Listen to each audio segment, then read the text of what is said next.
नमस्कार मित्रों। अभी 2 दिन पहले भारत के जो चीफ ऑफ डिफेंस स्टाफ हैं सीडीएस अनिल चौहान जी, उन्होंने एक इंटरव्यू दिया ब्लूमबर्ग चैनल को। सिंगापुर में गए हुए थे, शांग्रीला जो कॉन्फ्रेंस है उसमें भाग लेने के लिए, तो वहीं उन्होंने जो है उसके साइडलाइन में उसको इंटरव्यू दिया ब्लूमबर्ग को। उसके बाद भारत में जो है वो तहलका मच गया, क्योंकि लोग इस इंतजार में थे कि कुछ तो मिले सरकार के खिलाफ। ऑपरेशन सिंदूर जो है सारा सरकार के फेवर में बातें हो रही थी, पब्लिक का सेंटीमेंट जो है वो सरकार के साथ था। विदेशियों का जो है वो लग रहा था कि जो नैरेटिव इंडिया का है उसको एक्सेप्ट करते जा रहे हैं इनिशियल। उसके बाद तो इसलिए बड़ा परेशान था विपक्ष और लेफ्ट लिबरल जो गैंग है वो। तो इन लोगों ने जैसे ही सीडीएस अनिल चौहान का ये इंटरव्यू देखा और उसके बाद उन्होंने उसकी कुछ 2 लाइनें पकड़ी हैं और उसके बाद वो शुरू हो गए। तमाम मीडिया में छाया कि CDS Chauhan admits to losses. CDS Chauhan ने जो है वो एडमिट कर लिया कि भारत के जहाज गिरे, जेट्स गिरे। तो ये जो है लगातार ये मीडिया पे जो है इन्होंने हेडलाइंस बना दी सबने, चाहे वो इंडियन एक्सप्रेस हो या और बाकी जो हैं इनके ग्रुप जो है, जो लेफ्ट लिबरल गैंग के जो मेंबर्स हैं, उन्होंने खूब सोशल मीडिया पे भी। राहुल गांधी जो है उनका ट्वीट आ गया। राहुल गांधी तो जब से ये 7 तारीख से शुरू हुआ था तब से एक ही बात लगातार पूछ रहे हैं। 8 की सुबह उन्होंने पहली बार पूछा था कि भारत के कितने जेट गिरे, और अभी तक उनका इंटरेस्ट जो घूम फिर के इधर उधर जो है वो जाके फिर वहीं आता है। बीच में हालांकि उन्होंने विदेश मंत्री एस जयशंकर के ऊपर भी अटैक किया था, लेकिन उनका मेन जो वो है वो कि किसी तरह से ये पता लगे कि भारत के कितने जेट जो है इस युद्ध में गिरे। क्यों क्यों चाहते हैं ये पूछना? याद कीजिए 2008 में राहुल गांधी की कांग्रेस और चीन की कम्युनिस्ट पार्टी में एक एग्रीमेंट हुआ है जिसमें वो भारत में चीनी जो इंटरेस्ट है उनका ख्याल रखेंगे। तो ये चीनी इंटरेस्ट में बोल रहे थे, हालांकि पाकिस्तान के इंटरेस्ट में भी जा रहा है, अपनी उनकी राजनीति के लिए भी है, लेकिन बेसिकली ये चीन के इंटरेस्ट में बोल रहे हैं। उस एमओयू के तहत बोल रहे हैं कि भारत के कितने जेट गिरे। अब जब राहुल गांधी ने ये कहा तो मल्लिकार्जुन खड़गे को भी वही कहना पड़ा। तो मल्लिकार्जुन खड़गे ने भी ट्वीट कर दिया, सुप्रिया श्रीनेत ने भी ट्वीट कर दिया। वो गुड बुक्स में रहना चाहती है राहुल गांधी की, तो उन्होंने करना ही था। प्रवक्ता भी हैं, सोशल मीडिया की उनकी जो है इंचार्ज भी हैं, तो उसने भी कर दिया। कांग्रेस पार्टी ने खुद अपने ट्विटर हैंडल से ट्वीट कर दिया। सब में लबोलुबाव एक ही चीज थी कि सीडीएस ने एडमिट किया है जहाज गिरे हैं, आप बताओ कितने हमारे लड़ाकू जहाज गिरे हैं। तो ये सारा जो है मीडिया में नैरेटिव जो है चलाया गया। अब विचारणीय जो प्रश्न है वो ये है कि सीडीएस अनिल चौहान ने ऐसा क्या कह दिया कि जो पूरा लेफ्ट लिबरल गैंग इस पे जो है टूट पड़ा। इससे पहले कि हम अनिल चौहान जी का जो है वक्तव्य सुने, उससे पहले सुनते हैं एयर मार्शल अवधेश कुमार भारती जो हैं, उनका जो डीजीएओ हैं, वो डायरेक्टर जनरल एयर ऑपरेशंस के जो वो हैं, तो उन्होंने जो प्रेस कॉन्फ्रेंस में जो बताया था शुरू में ही 10 तारीख को, पहले वो सुनिए आपके उन्होंने क्या कहा था इस बारे में। We are in a combat scenario and losses are a part of combat. The question that you must ask us, okay, and indeed that we must ask ourselves, you inclusive, is have we achieved our objectives? Have we achieved our objective of decimating that terrorist camp? And the answer is a thumping yes. And the results are for the whole world to see. As for the details, what could have been, how many numbers, which platform did we lose? At this time, I would not like to comment on that because we are still in a combat situation. And if I comment on anything, it will only be advantage adversary. So we don't want to give him any advantage at this stage. All I can say is that we have achieved our objectives that we selected, and all our pilots are back home.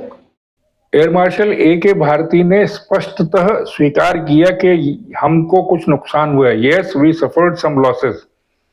Quantify नहीं किया उन्होंने, संख्या नहीं बताई इसको, क्योंकि अभी operation चालू है। अभी प्रधानमंत्री ने वक्तव्य दिया कि ऑपरेशन सिंदूर चालू है, तो अभी उन्होंने बताने से मना कर दिया। यही बात सीडीएस अनिल चौहान जी ने ब्लूमबर्ग के जो है उसमें इंटरव्यू में कही है। On 7th and the initial stages, there were losses, but the numbers and that's not important. तो बेसिकली जो सीडीएस अनिल चौहान ने कहा है वो रिपीटेशन ऑफ व्हाट ए के भारती है सेड। जो डीजीएओ हैं उनने जो कहा है उसी को किया है, दोबारा कह दिया है। लेकिन बात का बतंगड़ बनाना तो है ही। आउट ऑफ कॉन्टेक्स्ट जो है वो एक सेंटेंस काट के दिखा रहे हैं एडिट करके, उसी को दे दी। लेकिन अगर आप देखें तो भारती ने उस दिन 10 तारीख को ही कह दिया था, 11 तारीख को, कि यस वी सफर्ड लॉसेस। और यही बात इन्होंने भी कही। बाकी जो उन्होंने कहा कि टैक्टिक्स हमने चेंज की हैं, टैक्टिक्स हमारी गलत पड़ गई, गलती हो गई, उस पर कोई वो चर्चा नहीं है। जो उन्होंने पाकिस्तान की आर्मी को जो रैशनल होने का जो तमगा दे दिया, उस पर कोई चर्चा नहीं। क्यों? क्योंकि उसमें चीनी एजेंडा जो है वो फिट नहीं बैठता। उससे क्या फर्क पड़ता चीन को फर्क इस बात से पड़ता है कि राफेल गिरे थे, ये कंफर्मेशन आए।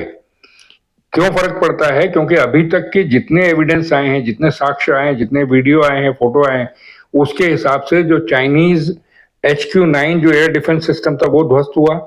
PL-15 जो उनकी जो मिसाइल थी वो जो है निशाने पे नहीं गई, इधर उधर गिरी पड़ी मिली इंडिया में कई जगह। जो उनका J-10 और J-17 जो 2 एयरक्राफ्ट जो जिसको उन्होंने पाकिस्तान को बेचा कहें या औरों को भी बेचने की कोशिश चल रही है उनकी, वो फेल्योर हुए। इस पूरे प्रकरण में चाइना का जो डिफेंस इंडस्ट्री है उसका नुकसान हो रहा है। उस नुकसान से बचाने को उन्होंने अपने जो है यहाँ जो उनका बैठा हुआ चेला उसको कहा, और उसने, क्योंकि उसके पास एक पार्टी भी है, तो उसने कहा, तो उसके जो है वो अभी जो अध्यक्ष हैं उन्होंने भी कहा, फिर प्रवक्ता ने भी कहा, फिर पूरी पार्टी वही करने लग गई। और लेफ्ट लिबरल गैंग तो हमेशा एंटी इंडिया रहा ही है, तो इन्होंने कहना ही था।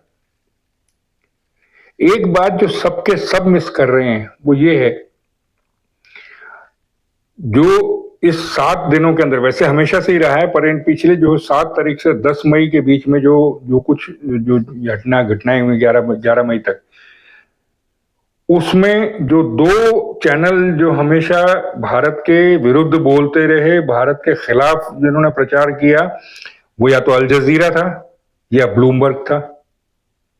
अल जजीरा ने तो बाद में जो है 11, 12, 13 तारीख के बाद जो है कोर्स करेक्शन भी किया, बताया कि हाँ भाई ये इमेजेस आई हैं जिसमें पाकिस्तान के एयरबेसेस फोड़े गए। लेकिन ब्लूमबर्ग ने तो वो भी नहीं किया, वो तो टोटली प्रो पाकिस्तानी है। ऐसे चैनल को अनिल चौहान जी ने जो है वो इंटरव्यू क्यों दिया? देखिए, मैं गवर्नमेंट ऑफ इंडिया में रहा हूं तो मुझे मालूम है कि बिना पीएमओ की परमिशन के इस तरह के इंटरव्यू सीडीएस नहीं दे पाए होंगे। ऊपर से कहा गया होगा कि आप इंटरव्यू दो, तो ये इंटरव्यू उन्होंने दिया होगा। और जो डिफेंस के जो ऑफिसर्स हैं, खासतौर से सीडीएस हैं, हमारे जनरल हैं, लेफ्टिनेंट जनरल हैं, they carry a certain credibility जो पॉलिटिशियंस को अवेलेबल नहीं है, चाहे वो मंत्री ही हैं। जितनी क्रेडिबिलिटी पब्लिक की आई में, जो पब्लिक की नजरों में सीडीएस की होगी, उतनी रक्षा मंत्री की भी नहीं होगी। इसलिए उनको यूटिलाइज किया गया। तो ब्लूमबर्ग को इंटरव्यू देने का और ये कहने का, ये ऊपर से अप्रूव्ड रहा होगा। CDS reports to NSA, NSA reports to PM. तो डायरेक्ट ऑर्डर्स किसके रहे होंगे? पीएम के रहे होंगे। पीएम के रहे होंगे तो ये कंसल्ट करके हुआ होगा 4 लोगों से, फॉरेन अफेयर्स से भी कंसल्ट हुआ होगा, डिफेंस से भी हुआ होगा, उसके बाद ही ये डिसाइड हुआ होगा। तो इसका मतलब है कि ब्लूमबर्ग जानबूझ के चुना गया, सीडीएस को चुना गया कि आप जाके ये कहिए। शांग्रीला में नहीं भी जाते, कॉन्फ्रेंस में तो कोई ऐसी कोई बड़ी बात नहीं थी, लेकिन वो भेजे गए, इसी दौरान भेजे गए जबकि पीएम खुद कह रहे हैं कि अभी ये ऑपरेशन सिंदूर चालू है। उस दौरान सीडीएस दिल्ली से, इंडिया से बाहर गए, सिंगापुर गए, वहां उन्होंने ब्लूमबर्ग को ढूंढा, ब्लूमबर्ग से उनकी बातचीत हुई, इंटरव्यू हुआ उनका। ये सोची समझी रणनीति के तहत है। इसका मतलब किसी को संदेश देने के लिए सीडीएस को चुना गया और ब्लूमबर्ग को चुना गया, और जिसको वो संदेश देने के लिए चुना गया होगा उसको वो संदेश मिल ही गया होगा। कूटनीतिक है, ऑब्वियस ही है, जो पब्लिक चैनल के थ्रू गया है, लेकिन है वो कूटनीतिक संदेश, चाहे वो पाकिस्तान को है, चाहे वो यूएस को है या चाइना को है, किसी को तो है, या हो सकता है तीनों को ही हो। तो इसमें जो है वो चाइनीज जो एजेंट्स भारत में हैं वो अपनी अपनी रोटी सेकने के चक्कर में है, लेकिन असल में ये जो है चुना गया जानबूझ के, एक सोची समझी रणनीति के तहत चैनल चुना गया, सोची समझी रणनीति के तहत सीडीएस को चुना गया इस वक्तव्य देने के लिए। कुछ नया नहीं कहा, लेकिन उस इंटरव्यू के दौरान कुछ ऐसी बातें कही गई हैं जो दूसरों को संदेश गया है। तो मेरा तो ये मानना है, आप बताइए कि आपका क्या मानना है, क्या आप भी सोचते हैं कि संदेश दिया गया, या आप भी कहते हैं कि नहीं ये गलतफहमी में गलती बोल गए सीडीएस? बताइएगा अवश्य। तो आज के अंक में इतना ही। नमस्कार।